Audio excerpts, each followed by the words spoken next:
Hello everyone, welcome to the next lecture of the course Remote Sensing Principles and Applications.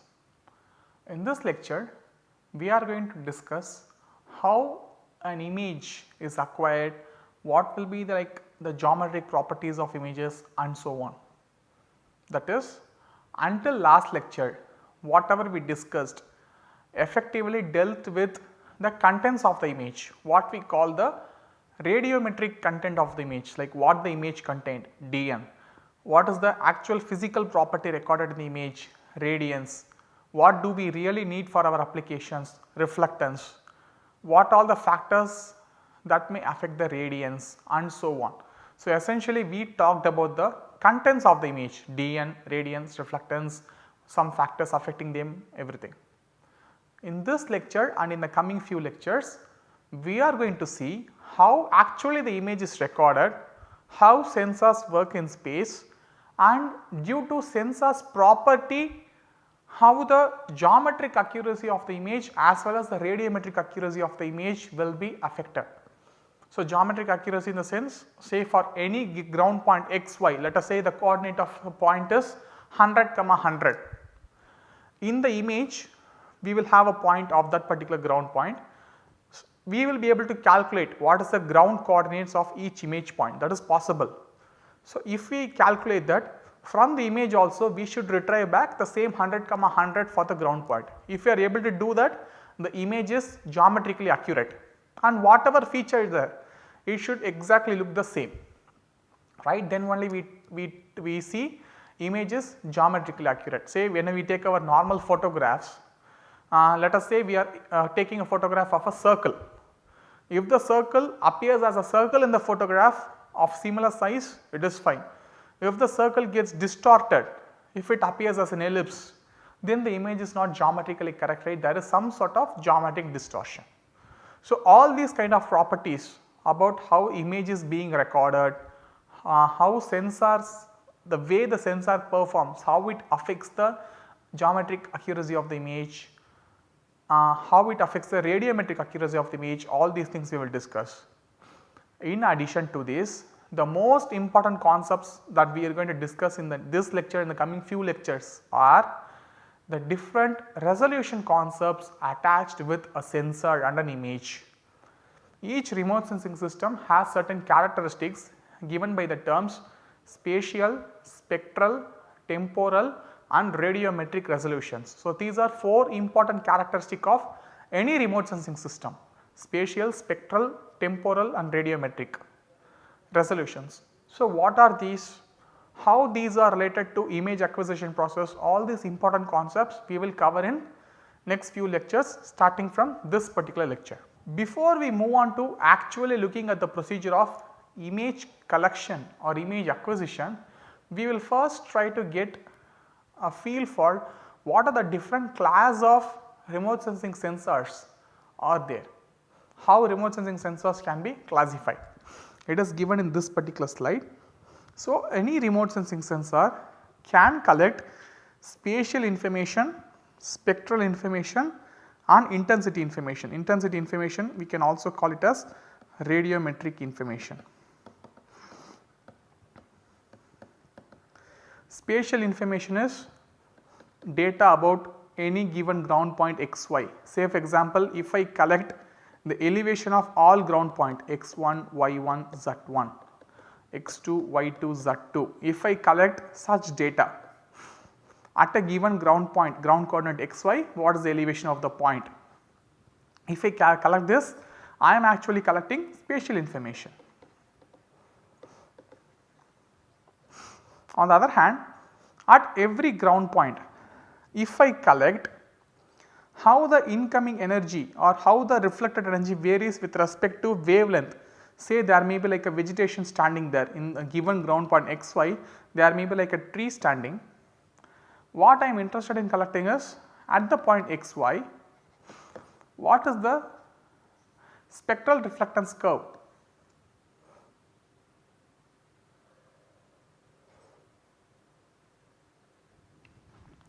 So, at a given point xy for this tree, how the spectral reflectance curve looks, this will vary from 0 to 1. If I collect such information I am collecting spectral information. On the other hand, rather than collecting this reflectance value, that is between 0 to 1, if I collect the actual amount of radiance, let us say for this particular tree the radiance recorded at green band is say some 10 units, at NAR band is say some 50 units. So, if I collect the actual radiance recorded, actual energy that came in, actual energy that got reflected, if I measure it quantitatively, I call it radiometric information or intensity information. So, essentially remote sensing is a process in which we do all three to some extent. We should collect information across the space, across the XY domain. We should collect information, spectral information at different bands, how much is the reflectance. Also for various applications we should also measure the actual radiance itself. Like say for example, for some applications it will be good for us to know only the reflectance values. Say for example, for this particular feature 10% of incoming energy is in green, 20% of reflected energy is in NAR band. If I know this, that is sufficient. I may need not know what is the exact amount of energy came in, only the fraction or only the percentage composition. If I know, that is good enough. For some applications I should know the exact amount of radiation that came in different bands. So, it depends on the various applications we use. So, based on all these things, in remote sensing we may have to collect spatial information across a spatial domain, spectral information across different wavelengths and radiometric information, measure the actual amount of energy that came in. So, based on these three properties, the sensors may be classified into different classes. First thing is, any given remote sensing sensor can be imaging or non-imaging sensor.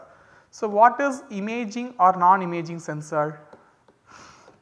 As the name suggests, an imaging sensor produces a two-dimensional image of any given area. That is, whatever it records in a two-dimensional space and gives an image as output. Non-imaging sensors essentially do not create images, they just collect data at various discrete points. For our own understanding, later on we may create image out of it. What are such sensors? Let us take one class of sensor known as altimeters. Altimeters have the purpose of collecting the elevation information. Say whenever it is flying, it will send some electromagnetic radiation either in microwave or in light energy, LiDAR sensors.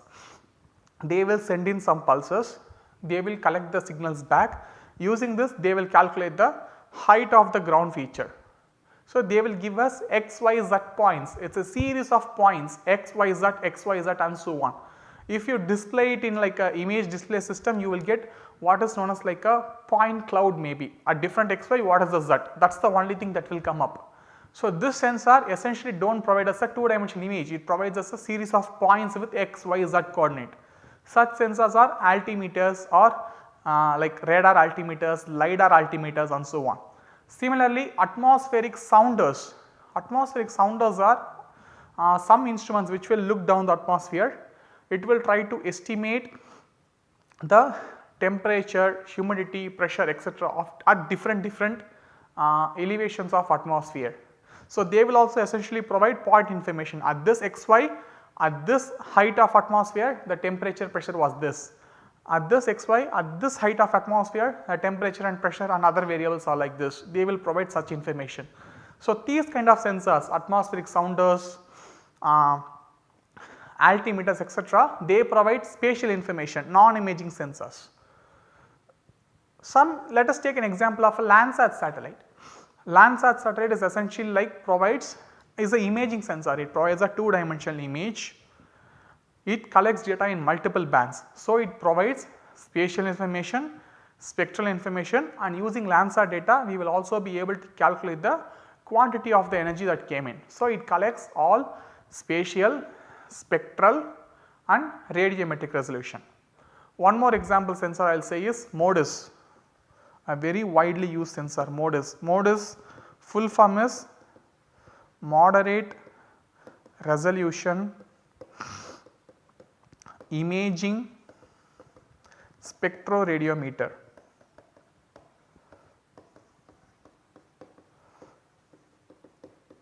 Just look at the name, moderate resolution, it just deals with the resolution of the feature, we will learn about it later. Imaging, the sensor will provide a 2-dimensional image, that is known.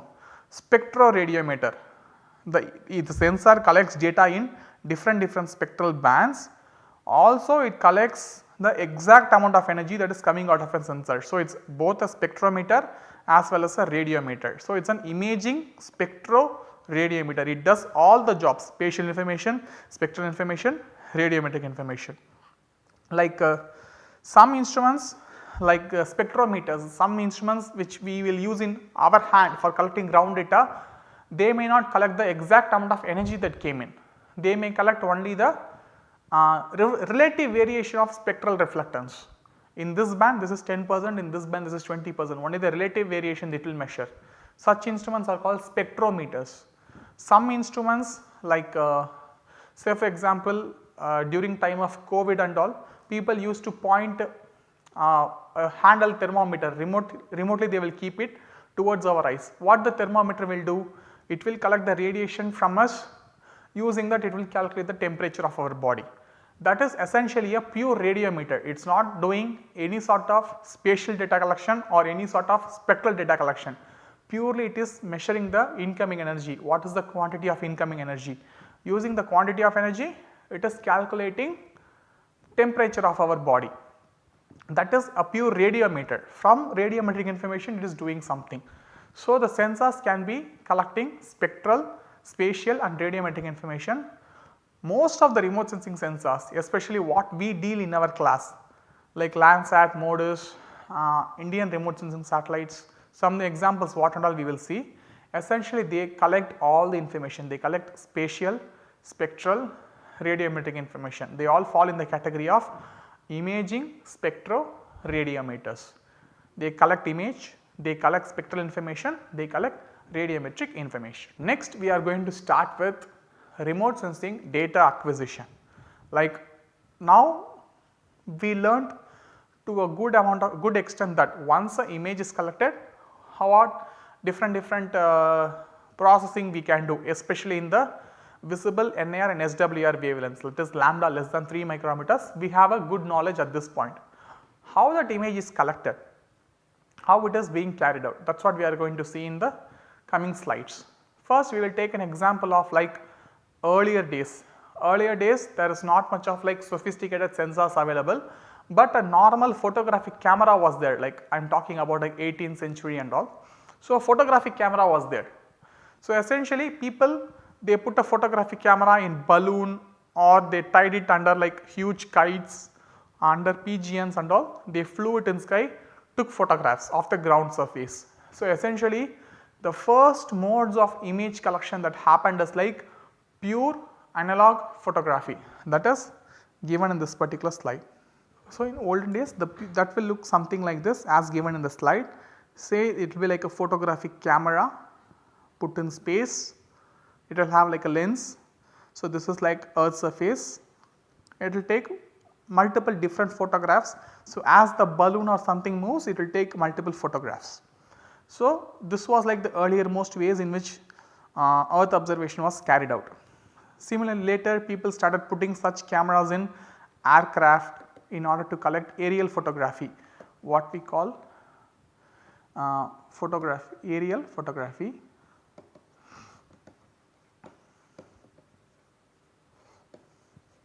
And using this people did remote sensing based observations, like they did what is known as interpretation, like just by looking at the photograph they will tell us, okay, here there is like a small urban settlement, here there is like a water body and so on. So, this is known as photo interpretation.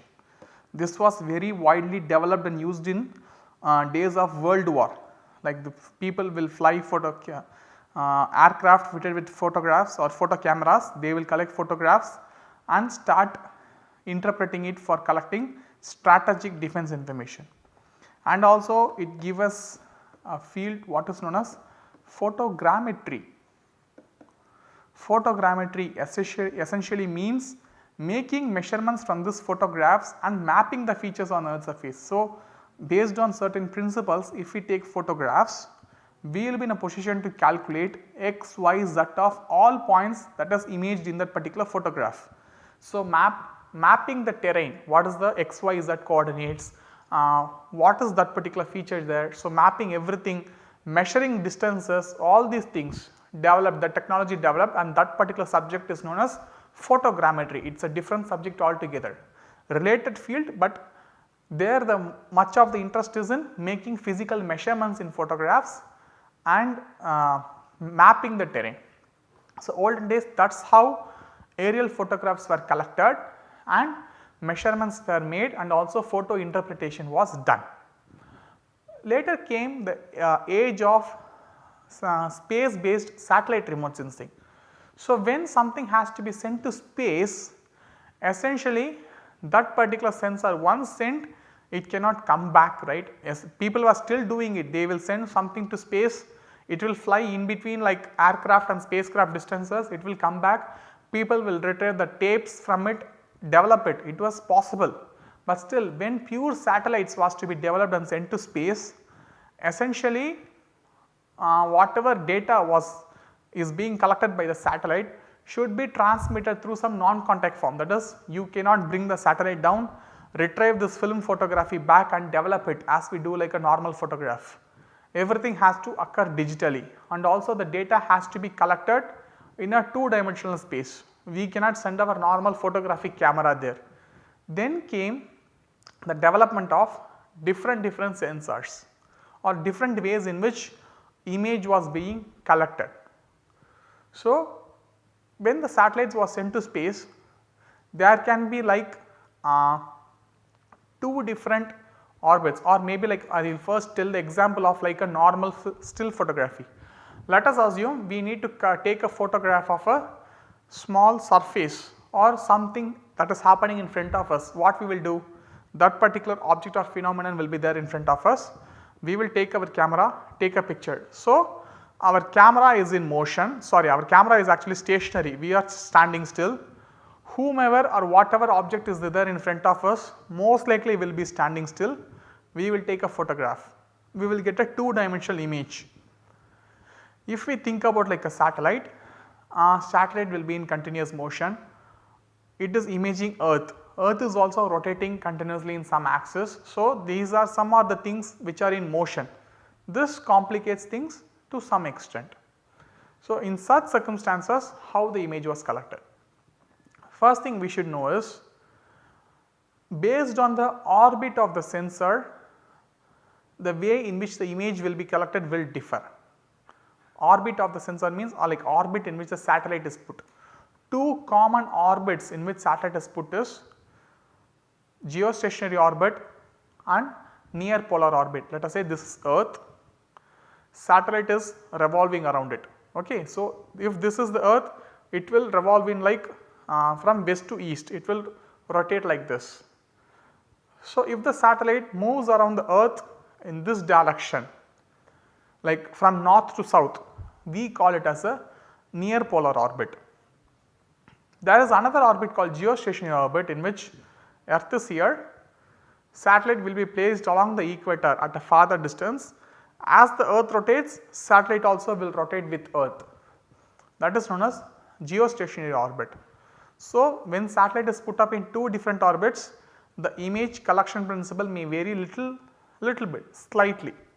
So, under these 2 circumstances we will see how the image is collected. We will see all these things from next class.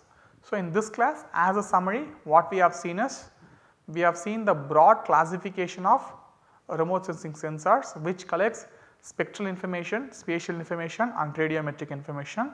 Then we just got introduced to the concept of how olden day photography was collected, how it was used for concepts of photo interpretation and also for photo measurements, photogrammetry and so on. Next we saw we just got introduced to 2 different orbits, geostationary orbit and near polar orbit, and from next class we will see how images are actually collected from these 2 orbits. Thank you very much.